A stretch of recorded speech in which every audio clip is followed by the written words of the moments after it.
Hola, ¿cómo están? Bienvenidos a un nuevo capítulo de Facebook Live de Clínica Universidad de los Andes. Hoy vamos a conversar sobre todos los cuidados que debemos tener en la ingesta de alcohol y alimentos para estas fiestas de fin de año. Y para conversar sobre este tema nos acompaña hoy día el doctor Gabriel Mesano, él es gastroenterólogo de la clínica. Muy buenos días, doctor, ¿cómo está? Muy bien, muchas gracias por la invitación. Muchas gracias a usted por acompañarnos hoy día en esta conversación interesante que vamos a tener y que de verdad me imagino que va a tener bastante interés de quienes nos están mirando. Vamos a comenzar preguntándole, en esta época, cierto que se viene la Navidad y que se viene el Año Nuevo, tenemos que tener ciertos cuidados con la comida y con el alcohol. ¿Cuáles son esos cuidados? Mira, habitualmente en esta época se comete lo que se llama comúnmente como transgresión alimentaria.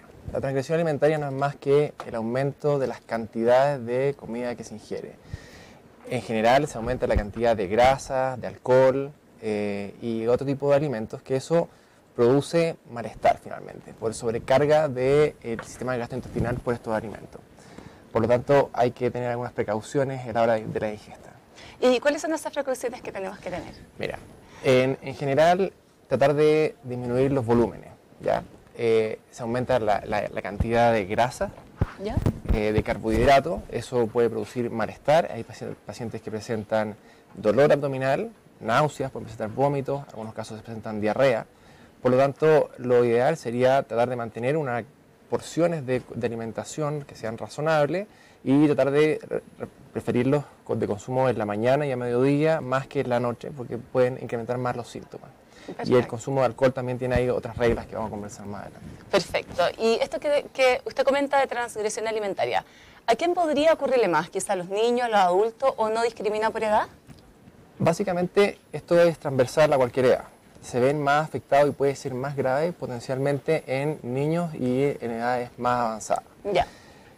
Esto, como le decía, es por la ingesta excesiva de estos alimentos y en niños puede manifestarse por diarrea, dolor abdominal y los adultos también los mismos síntomas. El problema es que están más supeditados a tener deshidratación. Y cuadros un poco más complejos que pudiesen requerir de atención médica. Por lo tanto, son los grupos, los extremos de la vía, básicamente, los que hay que tener mayor precaución.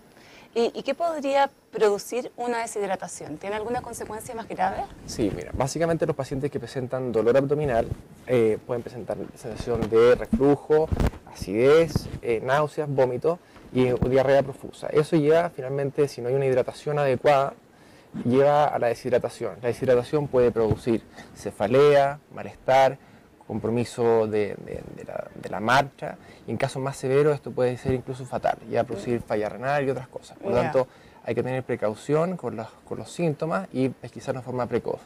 Esto la mayoría de las veces se puede manejar en casa, pero si se prolonga o se agregan otros síntomas, es mejor consultar un servicio de salud. ¿Y cuánto tiempo se podrían prolongar estos síntomas que te pudiesen decir o estar alerta y decir, este es el momento que tengo que ir a un centro de salud y a urgencia? En general, una transgresión alimentaria, después de eso, uno esperaría que en 24 o 48 horas, haciendo un régimen muy liviano, con muchos líquidos, los síntomas se resuelvan. Yeah. Si es que se aumentan los síntomas y se agrega deshidratación, fiebre o los vómitos son incontrolables, el paciente no es capaz de retomar su vida habitual, de todas maneras debiesen consultar a un servicio de urgencia. Y sobre todo, como les decía, los extremos de la vida, adultos, mayores y niños. Y con respecto a los alimentos que debemos en el fondo consumir, ojalá en la noche, ¿cuáles son esos alimentos que usted recomendaría? Me imagino que los bajos en grasa, como lo comentó al principio, pero sí, ¿cuáles son los...? A ver, básicamente comer en la noche va a llevar a tener una sobredistensión del estómago, ¿ya? Esto va a producir molestias de todo tipo, principalmente puede producir reflujo, sensación de saciedad, distensión, dolor, mucha sensación como de regurgitación, puede llevar a los vómitos. Por lo tanto, la comida de la noche debe ser una comida liviana. Y entre la última comida y la hora de irse a acostar debiesen pasar al menos 2 horas, cosa que haya vaciamiento del estómago. Yeah.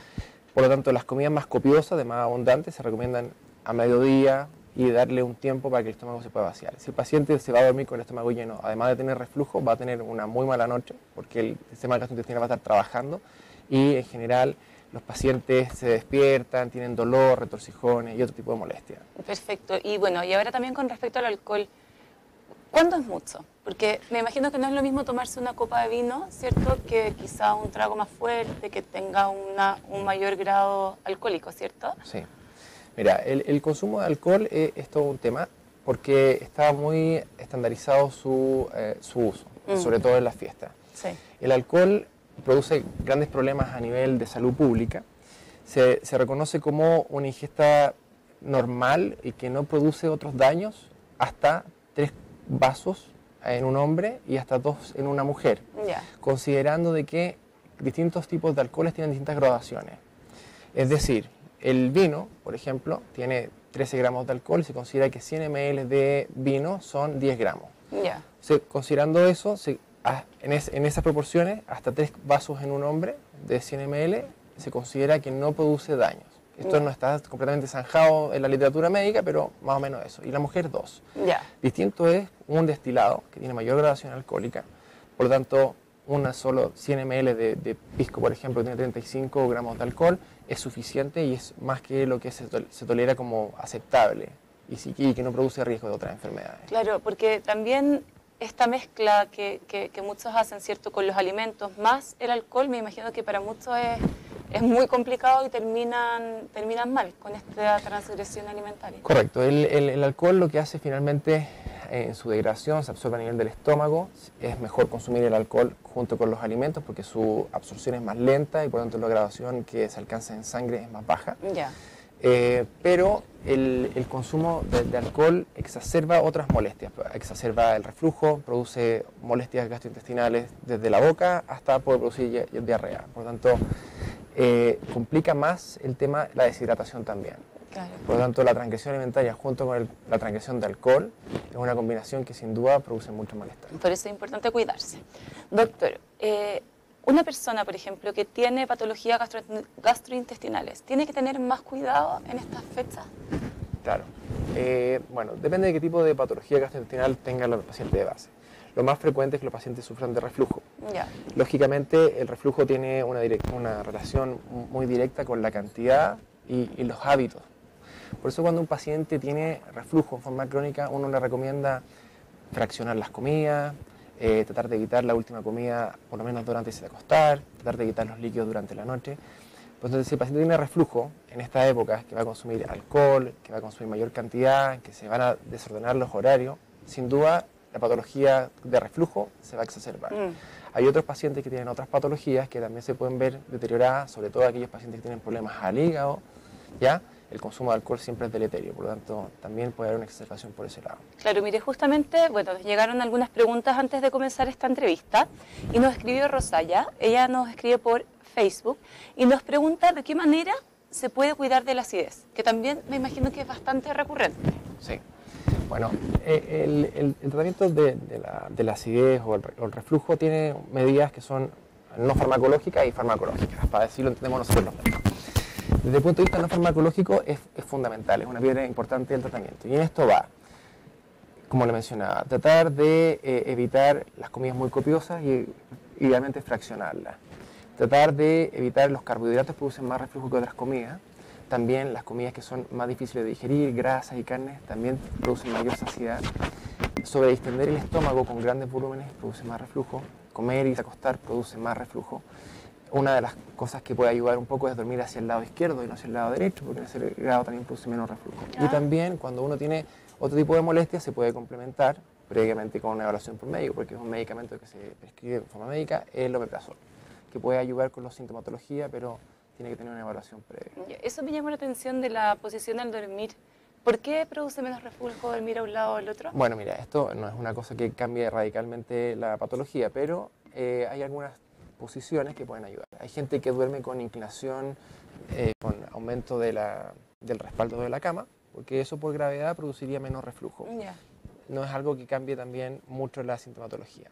Dormir hacia el lado izquierdo favorece que la comida se vaya hacia el fondo del estómago y también hay menos probabilidad de reflujo. Pero tampoco es una cosa que sea exclusiva. O sea, yo no puedo tener una gran transgresión alimentaria y pensar que durmiendo hacia el lado izquierdo no voy a tener molestia. Claro, pero igual es interesante lo que comenta. Y también, bueno, nos escribió Olga, que ella también nos pregunta por Facebook, ¿cómo puede cuidar su colon? Ella tiene un colon muy delicado. ¿Hay alguna forma simple que se pueda, Sí, bueno, que se pueda llevar a cabo? hay la alimentación saludable, que tiene que ser una dieta que tiene que ser alta en fibra, ¿cierto? Ujú. Agua, y tratar de evitar las comidas que son más difíciles de digerir, en este caso las carnes rojas sobre todo, las grasas son más difíciles de digerir y eso produce mayor cantidad de molestia. Una buena cantidad de fibra, y preferir las carnes blancas, una buena cantidad de fruta y verdura, eso favorece un adecuado tránsito y ayuda a la salud del colon.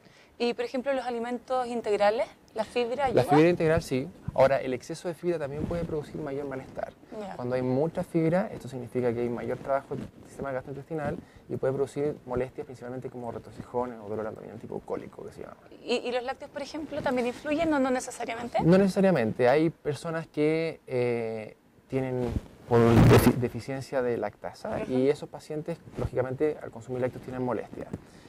El consumo agudo de alcohol importante también puede exacerbar esa sintomatología. Ahora, si los pacientes no tienen ningún tipo de molestia, los lácteos no debiesen producir malestar. Por lo tanto, el consumo de lácteos no es una contraindicación. Perfecto. Doctor, volviendo al tema de la transgresión alimentaria.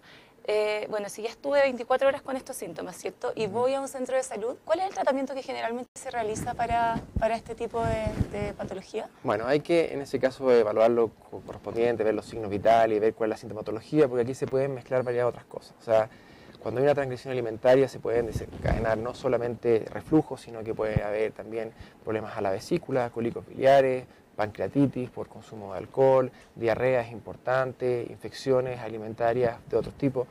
Por lo tanto, la evaluación es fundamental.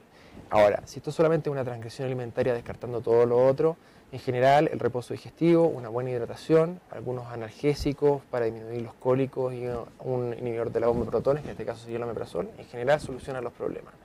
Ahora, siempre y cuando la consulta sea precoz. Si hay deshidratación de por medio, de repente se requieren hospitalizaciones o manejos más complejos. Claro, y me imagino, como usted comentaba, que también estos casos se pueden agravar bastante, sobre todo considerando si a eso se suma una ingesta de alcohol que aumenta la deshidratación. Correcto. Claro, y no solo eso, sino que el consumo excesivo de alcohol puede gatillar, como mencionaba, otras patologías. Por ejemplo, la pancreatitis por alcohol, que es una patología que es grave y requiere hospitalización y un manejo intensivo. También está la hepatitis por alcohol. Básicamente el alcohol es muy tóxico y no solamente produce daño a nivel gastrointestinal, favoreciendo todo lo que te mencionaba, sino que también es uno de los factores que produce mayor riesgo de cáncer en el consumo a largo plazo y produce también trastornos cardiovasculares, hipertensión, cardiopatía y otras cosas. Por lo tanto, esto del consumo de alcohol, que es un poco banalizado, no es tan simple. Claro. Doctor, y con respecto a este mismo tema, lo que comentábamos también hace unos minutos atrás, hay ciertos tragos que se toman en esta época, ¿cierto? Como el vino, de repente champaña. ¿Esos son los tragos más recomendados? ¿Cuáles podría decir usted que son los más adecuados para estas fechas? A ver, el consumo de alcohol nunca es una recomendación. Hay algunos estudios que son discutibles que pudiesen mencionar algunos beneficios, sobre todo del vino tinto, ¿ok? En dosis muy bajas, considerando un paciente sano, que tiene hábitos saludables y ninguna otra comorbilidad, ¿ok? Perfecto. Ahora, de toda la gama de alcoholes que hay algunos que tienen, por supuesto, mayor graduación y mayor cantidad de calorías. Dentro de esto, el vino tinto, como mencionaba, puede ser menos nocivo. La champaña también tiene menos calorías y los destilados en general, por su graduación alcohólica, tienen mayor cantidad de calorías. Por lo tanto, elegir esto básicamente tiene que ser uno que produzca menor graduación alcohólica y que sea en dosis moderada. Ahora, como recomendación para personas que van a consumir alcohol es tener una adecuada hidratación, tratar de hacerlo con un estómago lleno, porque eso disminuye la absorción del alcohol y, lógicamente, respetando las cantidades. ¿Okay? No es lo mismo la cantidad de alcohol en mujeres que en hombres, se gradan distintos, por lo tanto hay que tener esas precauciones. Perfecto, doctor. Y ya lo he comentado durante la entrevista que hemos tenido, pero igual para repetirle a la gente que nos está viendo, ¿cuáles son los alimentos entonces que usted recomendaría para tener una linda comida en Navidad y también para celebrar Año Nuevo? Como decía, evitar quizás los carbohidratos de noche. Sí, bueno, básicamente una comida que sea liviana, preferir las carnes blancas por sobre las carnes rojas, abundante líquido, tratar de reducir el consumo de alcohol, consumir fibra y tratar de dejar las grasas y los azúcares, tratar de ver un poco de lado. ahora una vez en el año no pasa nada, el problema es que... Claro, perfecto, doctor. Y por último, para ir cerrando esta entrevista, me gustaría que le hiciera un llamado también a todos quienes están viendo sobre la importancia del cuidado y la prevención en estas fechas. Bueno, en estas fechas les deseo que tengan unas bonitas fiestas junto a su familia, y la precaución y la prevención de enfermedades es fundamental. Cuando uno espera que las enfermedades se manifiesten, finalmente los cuidados que uno tiene que tener son mayores y los pronósticos también son menos favorables. Por lo tanto, si van a consumir alcohol, no manejar, hacerlo en cantidades adecuadas, y las transgresiones alimentarias, tratar de reducir el consumo, porque después finalmente igual hay que bajarlos de peso. Claro, perfecto, doctor. Muchísimas gracias por acompañarnos hoy día. Un gusto.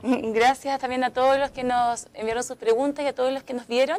Y los dejamos, como siempre, invitados a una próxima edición de Facebook Live la semana que viene. Que estén muy bien y que tengan un muy buen día. Chao, chao.